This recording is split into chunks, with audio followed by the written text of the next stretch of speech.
UDF അധികാരത്തിലെത്തിയാൽ മുസ്ലിം ലീഗിന് മുഖ്യമന്ത്രി പദത്തിൽ താൽപര്യമുണ്ടെന്നുള്ള ലീഗ് സംസ്ഥാന പ്രസിഡന്റ് സാദിഖ് അലി ശിഹാബ് തങ്ങളുടെ പ്രസ്താവന കേരളം ഏറെ ചർച്ച ചെയ്തതാണ്. ലീഗിന്റെ വളരെ കാലത്തെ ആഗ്രഹം തന്നെയാണ് സംസ്ഥാനത്തിന്റെ മുഖ്യമന്ത്രി പദം. കോൺഗ്രസിന്റെ നേതൃത്വത്തിലുള്ള അന്നത്തെ UPA സർക്കാർ കേന്ദ്രത്തിൽ അധികാരത്തിലെത്തിയാൽ കേന്ദ്രത്തിൽ UPAയുടെ ഘടകകക്ഷി എന്ന നിലയിൽ കേന്ദ്രമന്ത്രി സ്ഥാനം സ്വപ്നം കണ്ട് മലപ്പുറത്ത് നിന്ന് MP ആയി ഡൽഹിക്ക് പറന്ന മുസ്ലിം ലീഗിന്റെ പ്രമുഖ നേതാവ് PK കുഞ്ഞാലിക്കുട്ടി വീണ്ടും കേരളത്തിൽ തന്നെ പ്രവർത്തിക്കാൻ തീരുമാനിച്ചത് കഴിഞ്ഞ തവണ UDF അധികാരത്തിലെത്തുമെന്ന് വിശ്വസിച്ചായിരുന്നു. അല്ലെങ്കിൽ ആർക്കും കേവല ഭൂരിപക്ഷമില്ലാത്ത മുൻപ് ഉമ്മൻചാണ്ടി അതിജീവിച്ച ഒരു സാഹചര്യം ഉണ്ടാകുമെന്ന് പ്രതീക്ഷിച്ചിരുന്നു. അങ്ങനെ വന്നാലും ചുരുങ്ങിയ കാലമെങ്കിലും ആരുടെയെങ്കിലും പിന്തുണയിൽ ഒരു മുഖ്യമന്ത്രി സ്ഥാനവും കുഞ്ഞാലിക്കുട്ടി സാഹിബ് പ്രതീക്ഷിച്ചിരുന്നിട്ടുണ്ടാവും. അപ്പോഴാണ് വലിയ ഭൂരിപക്ഷത്തിൽ LDF പിണറായി വിജയന്റെ നേതൃത്വത്തിൽ വീണ്ടും അധികാരത്തിൽ വന്നത്. ഇത്തരമൊരു സാഹചര്യം ഉരുത്തിരിഞ്ഞില്ലായിരുന്നുവെങ്കിൽ CPM-മായി നിയമസഭയിൽ ഒരു പാലം ഇടുവാനും ലീഗ് തയ്യാറായി എന്ന് വന്നേനെ. കേരള കോൺഗ്രസിനെ പോലെ തന്നെ വളരെ കാലം അധികാരത്തിൽ ഇല്ലാതിരിക്കാൻ കഴിയുന്ന പാർട്ടിയൊന്നുമല്ല മുസ്ലിം ലീഗ്. ഈ 9 വർഷത്തിനകത്ത് അധികാരമില്ലാതെ ലീഗ് UDF-നൊപ്പം നിന്നത് തന്നെ ഒരു അത്ഭുതകരമായ കാര്യം തന്നെയാണ്. തൊട്ടുകൂടാത്തവരും തീണ്ടിക്കൂടാത്തവരുമായി നിന്ന കേരള കോൺഗ്രസ് മാണി വിഭാഗം ഒരിക്കൽ മുഖ്യമന്ത്രി സ്ഥാനത്തിനായി ഇടതിനൊപ്പം ചേരാൻ ശ്രമിച്ചതാണ്.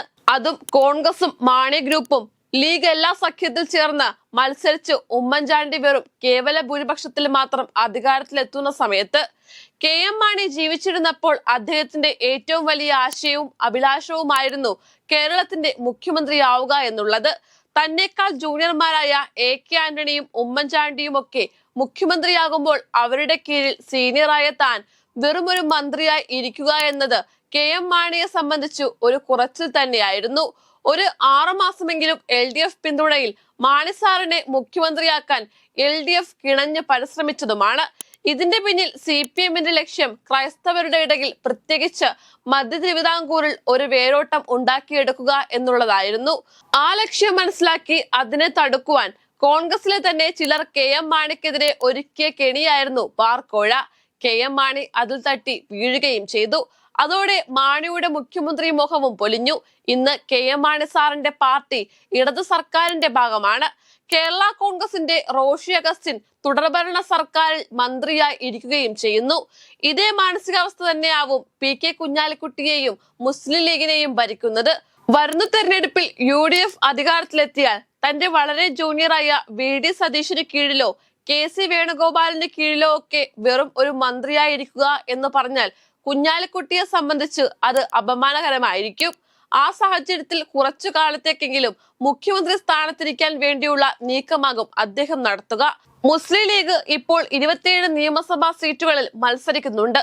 19 സീറ്റോളം അവർ വിജയിക്കുന്നുമുണ്ട്. വലിയ കഷ്ടപ്പാടില്ലാതെ UDF MLA-മാരെ സൃഷ്ടിച്ചെടുക്കാൻ പറ്റുന്നതും ലീഗ് കോട്ടകളിൽ തന്നെയാണ്. അത് ലീഗ് LDF മുന്നണിയിൽ നിന്നാലും UDF മുന്നണിയിൽ നിന്നാലും ആരുടെയും പിന്തുണയില്ലാതെ തന്നെ ലീഗ് കോട്ടകൾ ലീഗുകാർക്ക് തന്നെ ഉള്ളതാണ്. ലീഗ് സീറ്റുകളിലെ വിജയം എന്നത് കോൺഗ്രസിന്റെ ഔദാര്യമൊന്നുമല്ല, അത് മുസ്ലിം ലീഗിന്റെ മിടുക്ക് തന്നെയാണ്. കേരളം മുഴുവൻ 90 സീറ്റിൽ മത്സരിക്കുന്ന കോൺഗ്രസിന് ലഭിക്കുന്നത് വെറും 23 സീറ്റുകൾ മാത്രമാണെന്നും ഓർക്കണം. വരുന്ന നിയമസഭാ തെരഞ്ഞെടുപ്പിൽ UDF-ന് ഉമ്മൻചാണ്ടി സർക്കാരിൽ സംഭവിച്ചതുപോലെ കേവല ഭൂരിപക്ഷം മാത്രമുള്ള അവസ്ഥ ഉണ്ടായാൽ ലീഗ് UDF-ൽ മുഖ്യമന്ത്രി സ്ഥാനത്തിന് അവകാശവാദം ഉന്നയിക്കും. അത് നടന്നില്ലെങ്കിൽ പുറത്തുനിന്ന് LDF പിന്തുണ നേടി മുസ്ലിം ലീഗ് ഒരു 1.5 വർഷത്തേക്കെങ്കിലും കുഞ്ഞാലിക്കുട്ടിയുടെ നേതൃത്വത്തിൽ സർക്കാർ ഉണ്ടാക്കാനുള്ള സാധ്യത തള്ളിക്കളയാനാവില്ല. ഏതായാലും ലീഗിന്റെയും കുഞ്ഞാലിക്കുട്ടിയുടെയും നീക്കങ്ങളെ ഏറെ ജാഗ്രതയോടെയാണ് രാഷ്ട്രീയ കേരളം നോക്കിക്കാണുന്നത്.